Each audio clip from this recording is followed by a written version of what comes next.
uovo a 65 gradi, uovo, patata scottata, una salsa di acciughe, cipollotto fresco la parte verde e una bella grattata di tartufo nero, olio d'oliva, forno a vapore a 65 gradi o meglio ancora Roner stabile a 65 gradi dai 45 ai 50 minuti, a seconda se vi piace più o meno cremoso. Per la schiacciata di patate mettete le patate a cuocere in acqua salata per circa 25 minuti. Eccole qua, patate cotte. Ne tiriamo su una.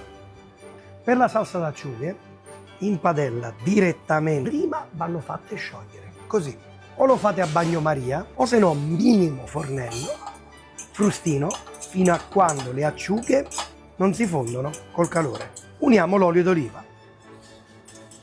Salsa d'acciughe pronta. Se non ho l'erba cipollina, il cipollotto nocerino è eccezionale. Peliamo la patata, calda ovviamente, e prepariamo il letto dove metteremo a dormire il nostro uovo. Schiacciata di patate direttamente nel piatto, giusto una puntina di sale Maldon, facciamo un po' di spazio, tiriamo sulle uova, 65 gradi, abbiamo una consistenza simile sia il tuorlo che l'albume.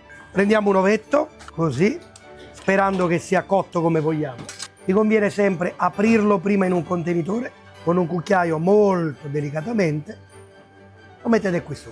Prendete la salsa di acciughe, condite il vostro ovetto, metto un po' di cipollotto fresco e poi un bel po' di tartufo a pioggia, un altro poco di cipollotto fresco. L'uovo è pronto, fate i bravi.